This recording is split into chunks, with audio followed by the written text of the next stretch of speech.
Pues aquí estamos nuevamente en nuestro programa. El día de hoy, amigas y amigos, les traigo un agasajo, algo que yo hace mucho tiempo que tenía ganas de hacer, un tema que ciertamente ya había estado en mi cabeza mucho tiempo atrás, pero que ahora los recientes acontecimientos brutales, sin duda, de la política japonesa y de la actualidad japonesa más actual, más contemporánea, pues como que empujan a que los abordemos, lo cual, por otro lado, me parece excelente. El día de hoy tenemos a dos grandes invitados.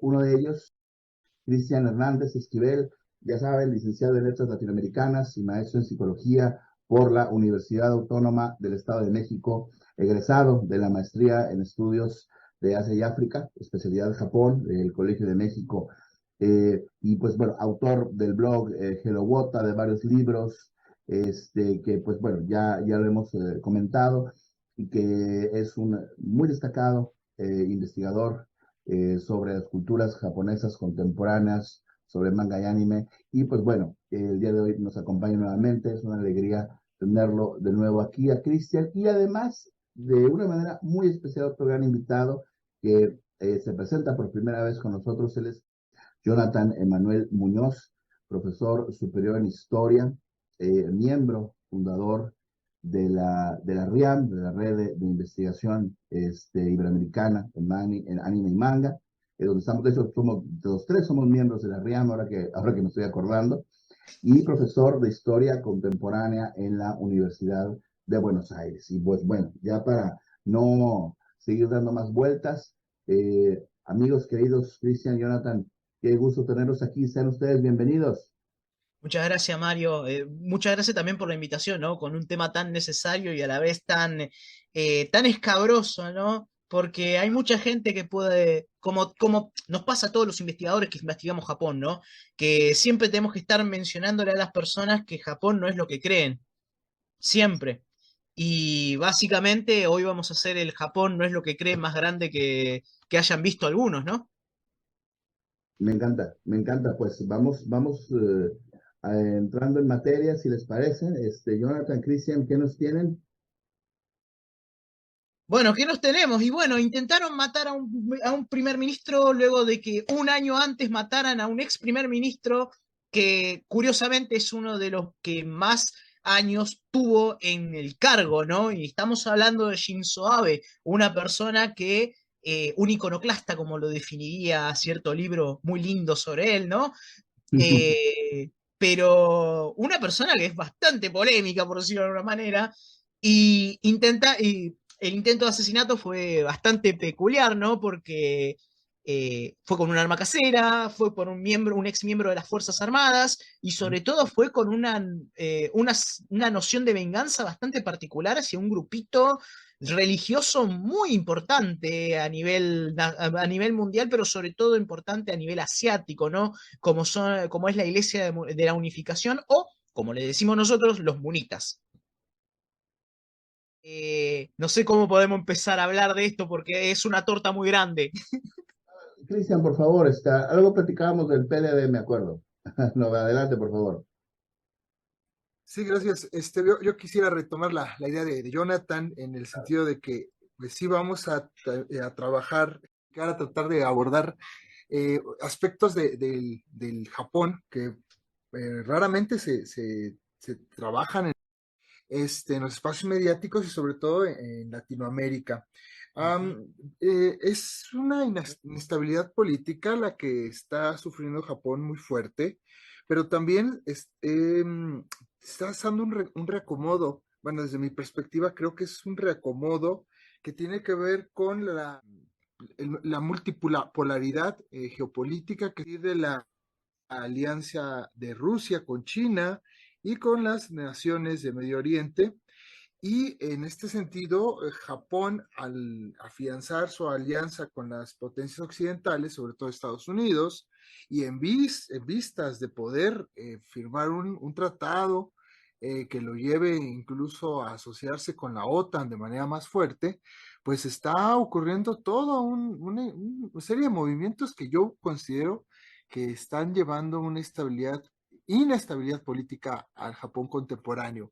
Esto, no solamente por este asesinato de Shinzo Abe y ahora el intento de asesinato del primer ministro Kishida, sino también por los resultados de las últimas elecciones donde un gran porcentaje de candidatos independientes que ya no están, digamos, asociados con los partidos tradicionales, que puede ser el Partido Liberal Demócrata o el partido, el Komeito, también el partido comunista de Japón, sino que ahora estas nuevas alternativas que ya no se asocian con estas plataformas político-partidistas, nos están dando una idea de que se está buscando una manera al interior de Japón de, de reacomodar, digamos, reacomodar las necesidades políticas frente a las necesidades de la población. Sí, además estaría bueno también agregarle a esto que hay unas contradicciones bastante peculiares dentro de Japón hoy por hoy, ¿sí? No solamente esta aparición que dice Cristian de la cantidad de, ¿cómo es que se dice?, de partidos que son completamente independientes, sino también la permanencia de estos partidos políticos tradicionales que siguen en el poder prendidos como garrapatas, ¿no? El caso más importante es el del PLD, que básicamente sigue apareciendo y sigue ganando elecciones, más allá de que hay un descontento notorio en las personas. De hecho, los dos intentos de asesinato tienen que ver con descontentos peculiares y puntuales que están dentro del PLD. A ver, en el sentido, lo digo en el sentido de que esta inestabilidad que dice Cristian está basada no solamente en estas cuestiones económicas, sino también con cierto hartazgo de los japoneses con respecto a su política tradicional. ¿Sí? El hecho de la aparición, hasta ahora el caso más conocido de estos partidos independientes, el del Reiwa Shinsengumi, que tuvo una notable votación que no sé si ahora no me acuerdo bien qué pasó con ellos, pero hubo una notable votación de ellos para el ingreso a la dieta, ¿sí? Que fue una sorpresa tanto para los partidos tradicionales como el PLD, como para los partidos que siempre fueron disidencia, como el Partido Comunista y el Partido Liberal Socialista, ¿sí? Que dicho sea de paso, el Partido Liberal Socialista es creo que el mayor perdedor de todo esto, porque su único intento de presidencia, que fue allá en el 2006, quedó en borrajas. O sea, simplemente el PLD forzó una reelección, una elección de la dieta nueva y listo, se acabó. ¿Sí? La última vez que gobernó, la primera vez que gobernó un partido que no sea el PLD fue en los 90 con Hatoyama, si mal no me acuerdo. En los 90, que el hombre que fue a pedirle perdón a los coreanos por los crímenes de guerra. Porque si hay algo de lo que hay que hablar también un poquito es de qué tanto poder tienen los miembros del PLD, ¿no?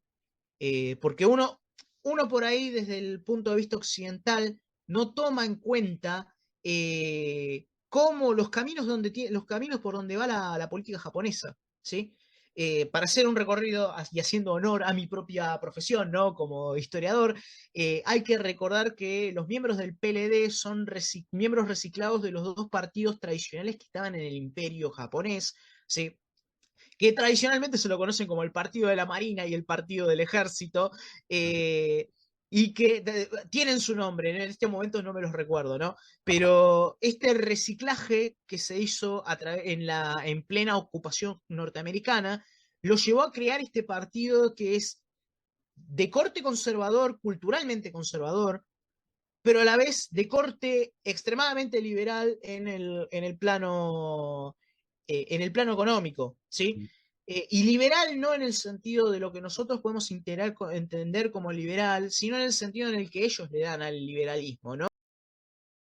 Que es esta cuestión de darle muchos beneficios a sus empresas más queridas, por decirlo de una manera, porque vamos a ser sinceros, la mayoría de los miembros del partido del PLD están muy asociados a lo que antes eran los Zaibatsu y ahora son no me acuerdo en este momento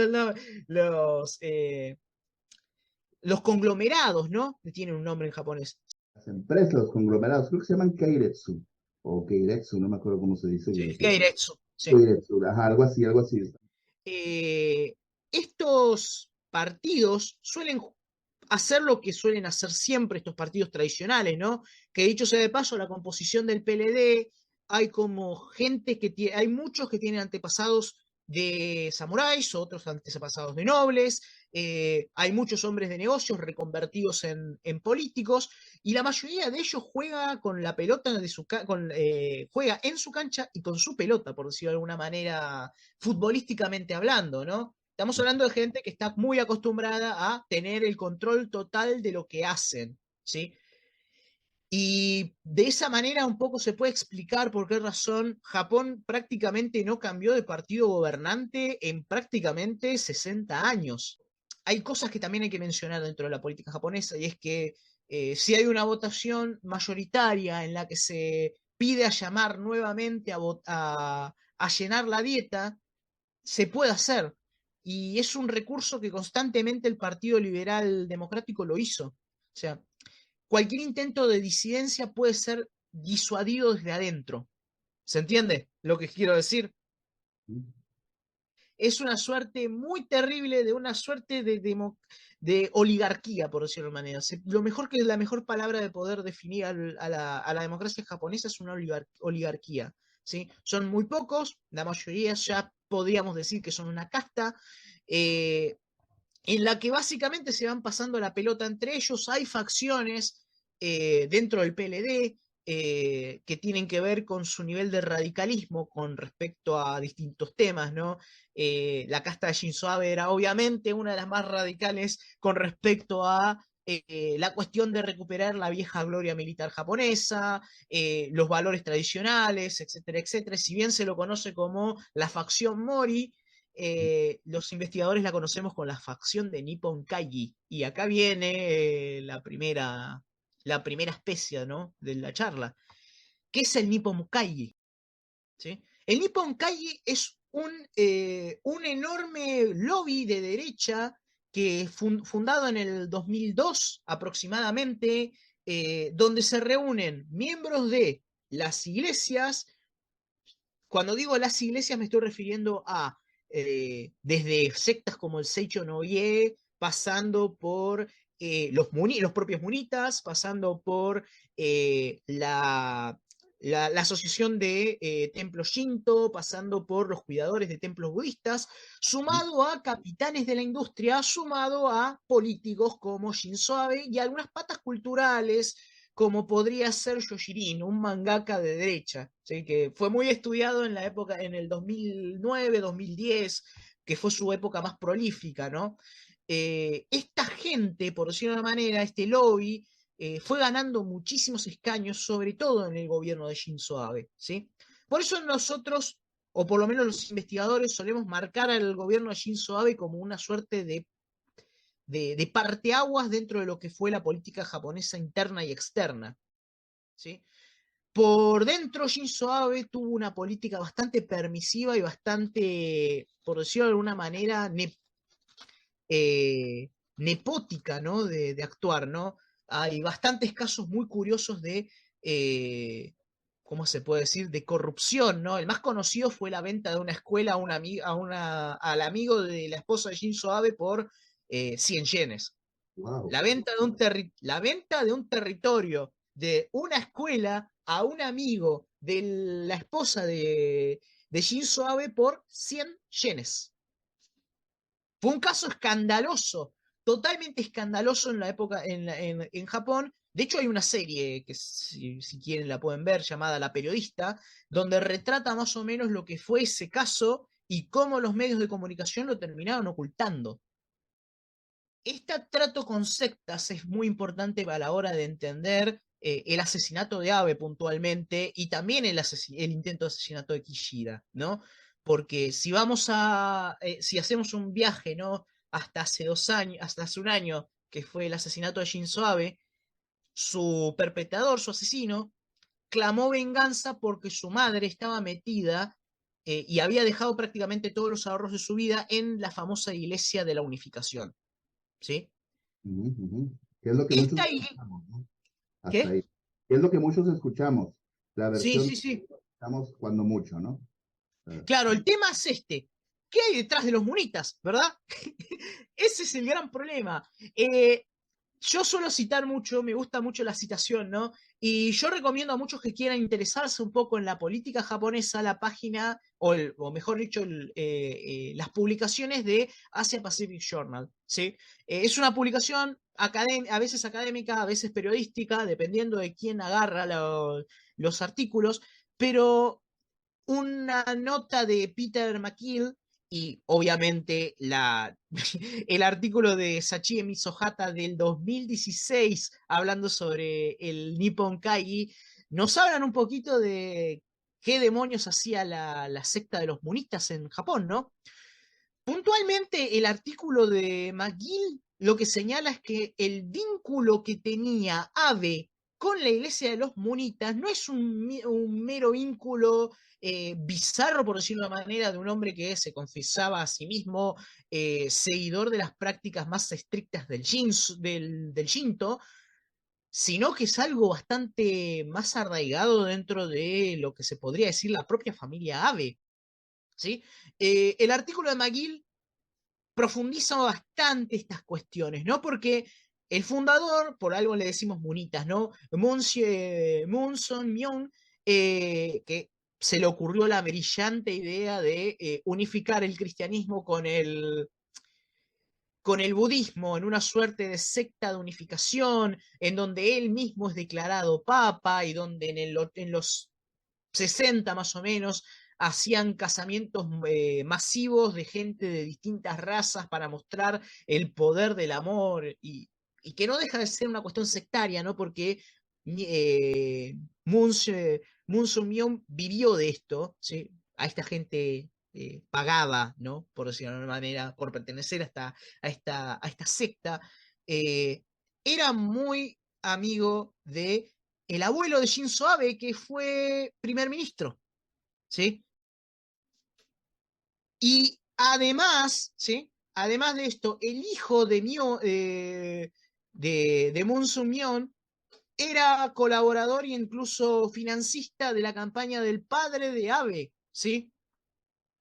Y a la vez también fue financista de la campaña de Shinzo Abe, ¿sí? Estamos hablando de toda una cadena familiar relacionada con la familia de la Iglesia de la Unificación, encastrada en la política japonesa.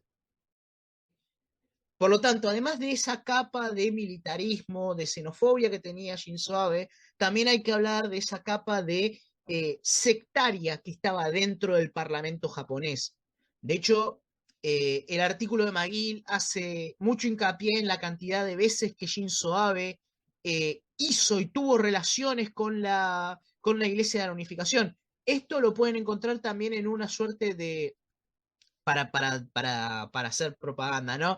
En un compendio que hizo David McNeil, también en la Japan Focus, en el Asia Pacific Journal, donde cuenta bastante esta relación turbia entre la Iglesia de la Unificación, ¿no? Y el lobby anti-gay, ¿sí?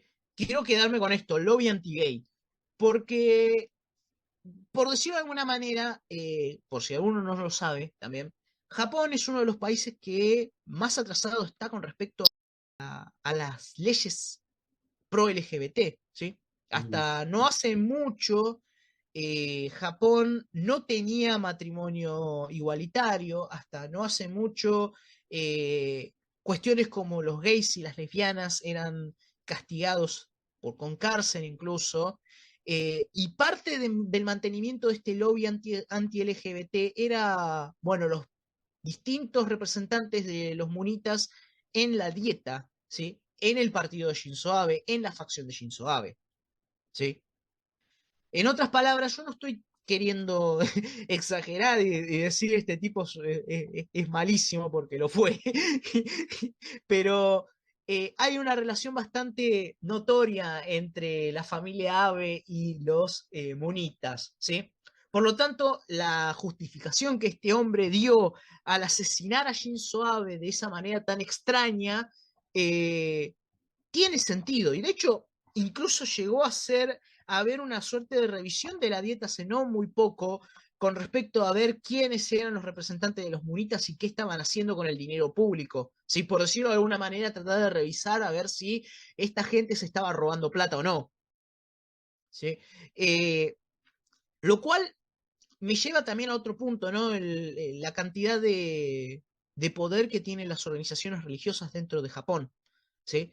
Ya había mencionado que en el Nippon Kai había gente que, de todo tipo de colores, por decirlo de una manera. Tienen la secta de Seicho no Ie, para quienes no conozcan, se autodenomina la casa del nacimiento y el crecimiento, fundado por Taniguchi Masaharu, ¿sí? En el año 30, que también tiene una cuestión de que mezcla el budismo con nociones occidentales del cristianismo o el judaísmo. Es una ensalada enorme, ¿sí? Y también está las cuestiones de los jinja, ¿no? Los jinja son los templos Shinto en Japón.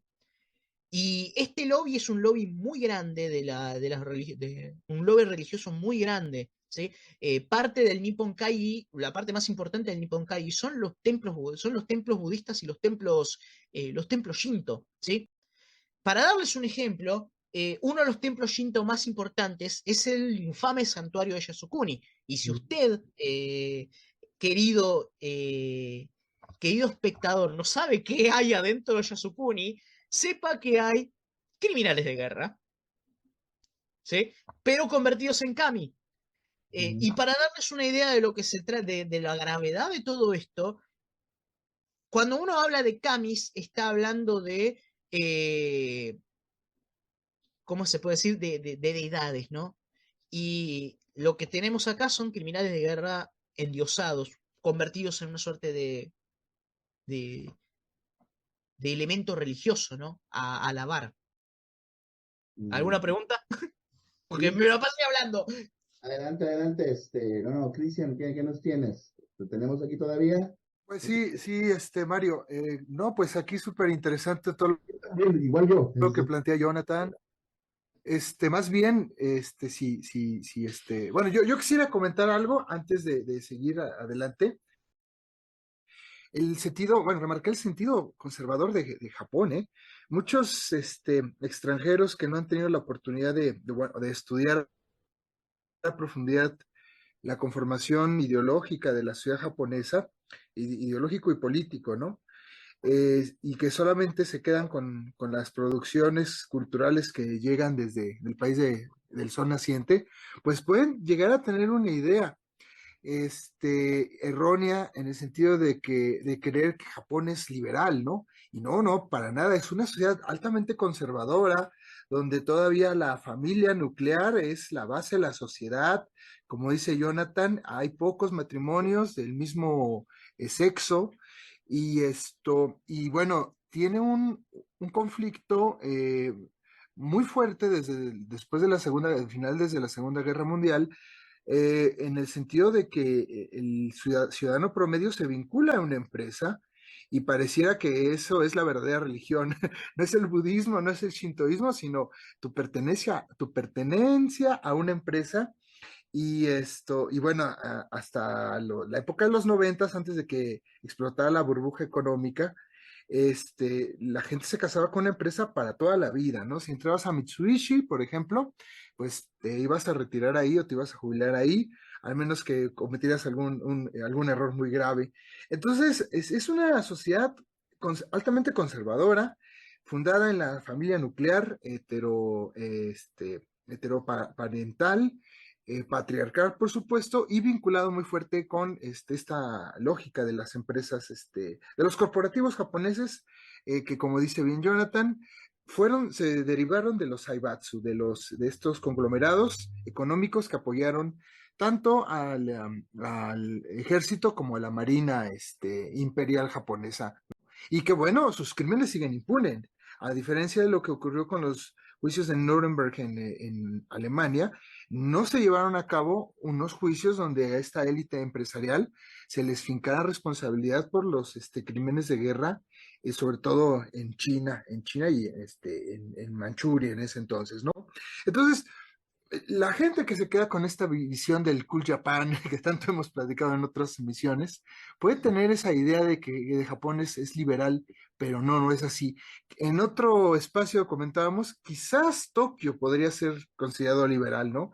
Una cultura juvenil, urbana, pero pues Tokio no es Japón y el resto del archipiélago es sumamente conservador.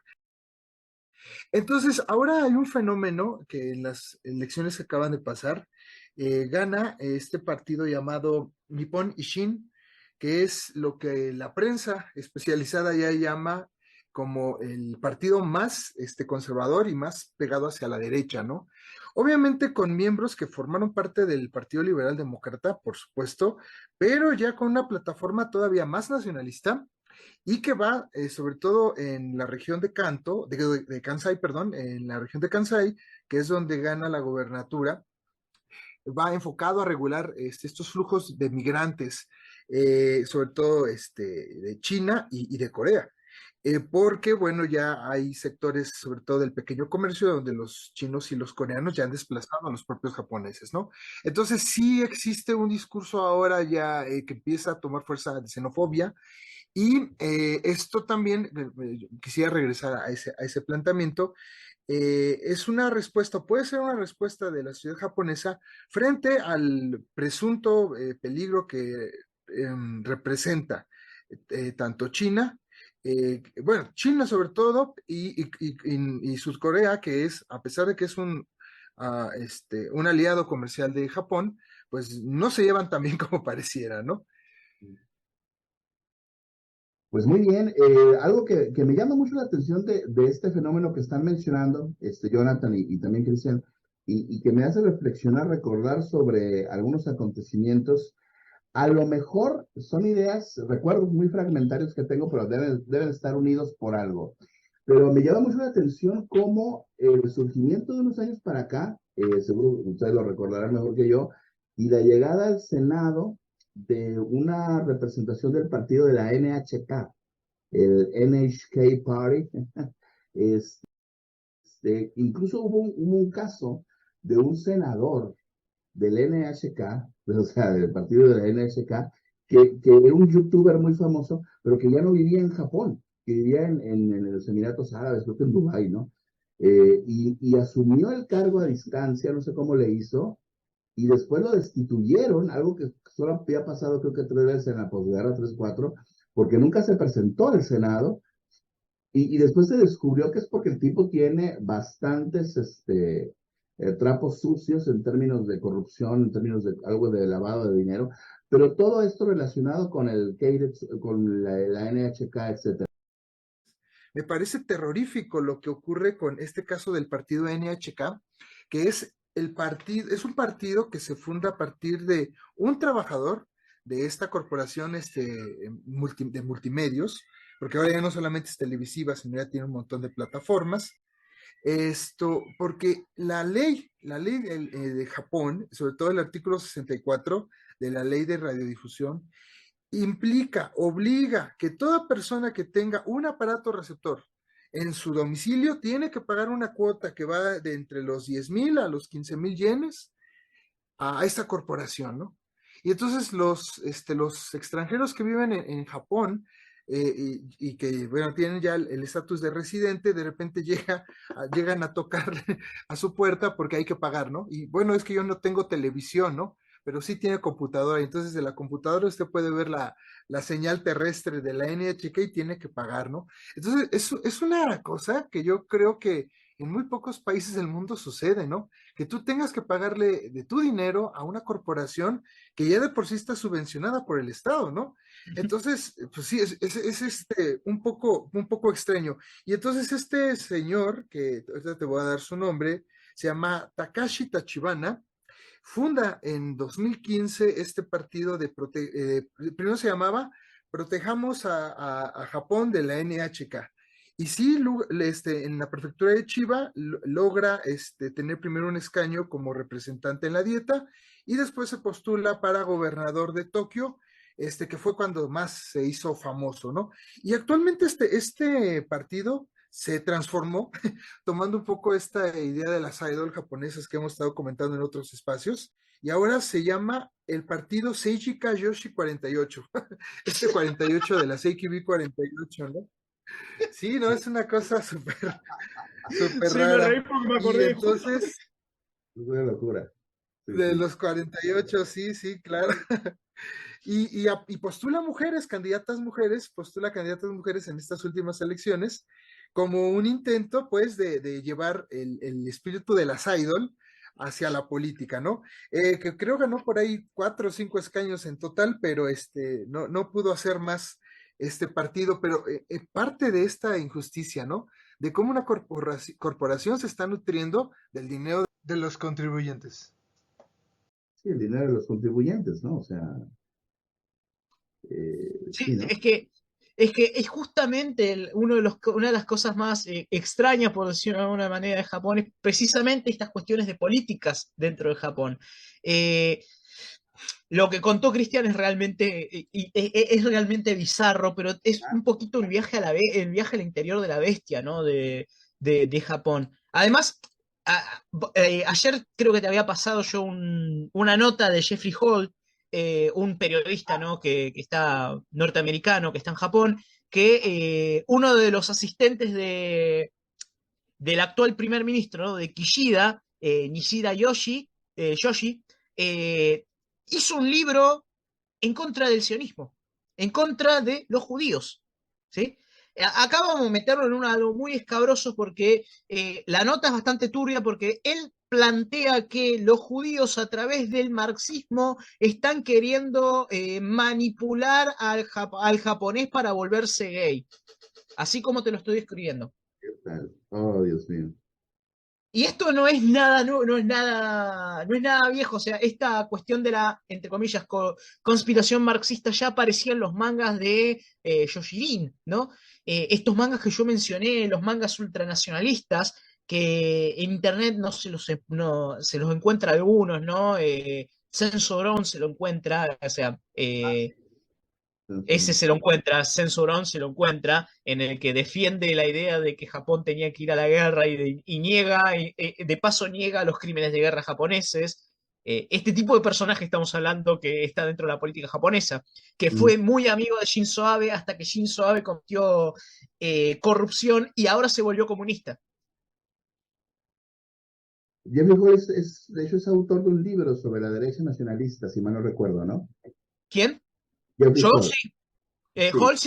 sí. Halsey tiene un libro que es precioso, ¿no? Que es el Japan Nationalist Right in the Internet Age, que es sobre la derecha japonesa y sus vinculaciones con Internet. Algo que digamos, de alguna manera ya estábamos muchos interiorizados, ¿no? Hay trabajos de Tessa Mori Suzuki hablando de cómo los abemitas, por decirlo de una manera, porque así se autodenominan los abemitas, hacían campaña en Chuchan por Abe y además llamaban a mitines anticoreanos. En este momento me estoy tratando de acordar el nombre de Alexander Burke, ahí está, que hizo un trabajito bastante interesante sobre el tema de qué tanto los jóvenes japoneses tenían la visión de la historia retorcida, ¿no? Y da la casualidad de que todos opinaban más o menos similares a estos mangas ultranacionalistas que mencioné, ¿sí? Que tenían una idea bastante distorsionada con respecto a la historia. Y esto lo hizo en la base de estudiantes, no secundaria, sino estudiantes de carreras universitarias, ¿sí? Es decir, la batalla cultural que se está dando en Japón desde la derecha para imponer una suerte de relato anticoreano, antichino, como mencionó Cristian, esto de el partido este que decidió, entre comillas, regular la inmigración coreana y china, no es una casualidad, sino que es algo que se viene gestando desde hace bastante tiempo, tanto desde de estos mangas, ¿no? En este momento me acuerdo Ken Ryaku, que es Odio a la ola coreana, Es un manga en que básicamente te da argumentos contra los coreanos. No importa cómo venga la mano, te da argumentos contra los coreanos. Y recordemos que en Japón hay una pequeña minoría llamada los Ainichi, que son norcoreanos, que viven en Japón, que tratan de mantener su propia cultura y que, bueno, digamos de alguna manera, sus ancestros fueron esclavos durante el imperio. No sé si Cristian quiere seguir comentando, porque yo me estoy quedando sin saliva. Cristian. No, pues sí, mira, yo quisiera primero retomar esto que comenta Jonathan, hablando de que nos estamos metiendo a las entrañas de la sociedad japonesa, no solamente a nivel de lo político, que en general sí hay un desconocimiento profundo de la historia de Japón. Y estamos hablando, como bien decía Jonathan, entre los estudiantes universitarios.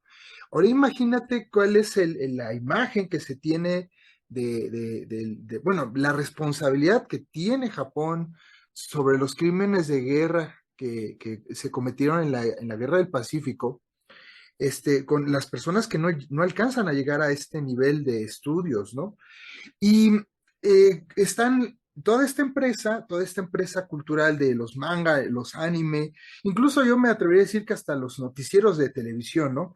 En el Colegio de México había un compañero que estaba trabajando las notas periodísticas de algunos periódicos sobre cómo era el tratamiento el tratamiento que le daban a los crímenes cometidos por los extranjeros, ¿no? Y sobre todo, como dice aquí Jonathan, pues estos extranjeros que no tienen una identidad, ¿cómo le podríamos decir? Reconocida por el gobierno, como son los Ainichi, o en el caso de los chinos viviendo en Japón. Y entonces, en este sentido, la prensa japonesa sí es bastante discriminatoria en el tratamiento que se les da, ¿no? A estas personas. Y pues todo es una maquinaria que va enfocada a reforzar que el votante siga teniendo estas opciones pronacionalistas y conservadoras, ¿no? Y esa es una de las razones por las que el Partido Liberal Demócrata, en la mayor parte de la historia de Japón, obviamente con sus excepciones, pues ha seguido gobernando, ¿no? Y seguirá gobernando durante mucho tiempo, ¿no? Sí, todo indica, ¿no? Todo indica. A mí me llama la atención, además, cómo a final de cuentas lo que hace posible, como en muchos países del mundo, en eso se parece mucho, esta realidad es justamente una tendencia hacia el corporativismo. No voy a compararlo con el corporativismo priista que funcionaba con la CTM y todas esas cosas, la Kroc y todo eso, pero sí mucho hacia esa hacia el hecho de que hay una sociedad japonesa que depende mucho también, pues por supuesto, del sistema del servicio público, hay una burocracia este, muy funcional, pero también es como que, citando a mi querido amigo Heriberto Yepes cuando hablaba del PRI, al ser un partido tan conservador, al final de cuentas, no es otra cosa que un estilo de vida, o sea, el PLD y sus satélites, o sea, son conservadores porque reflejan muchas de las bases más conservadoras, de los valores más rancios de la sociedad japonesa, ¿no? Entonces, creo que pues ahí está la clave precisamente de su supervivencia, ¿no? Mientras más nos vamos profundizando en las entrañas de la bestia, que yo estoy seguro que esta no será la única ocasión que lo hagamos, ¿verdad? Pues vamos viendo, ¿no? Radicalismos que pues bueno, quedan muy lejos de lo que aparenta Japón a través del Cool Japan. Esto, o sea, básicamente esto da para un iceberg, ¿eh? A lo mejor tendríamos que, no sé cómo veas, a lo mejor tendríamos que ir pensando en un iceberg de la política japonesa más oscura, que seguramente Jonathan nos ayudará en su momento, pero pues bueno, para ir concluyendo, Cristian. No, pues gracias a ti, gracias también al amigo Jonathan, que nos acompañó desde allá, desde Argentina. Y pues quedamos pendientes para una nueva invitación Pero por supuesto, y una nueva emisión. por supuesto. Así es. Y bueno, pues amigas y amigos, ya nos escucharon. Este ha sido su programa una vez más. Y pues espero que nos estén escuchando la próxima semana aquí por su espacio, por su madriguera de siempre. Y yo soy Mario Bogarín y pues les deseo una muy, muy bonita semana. Gracias.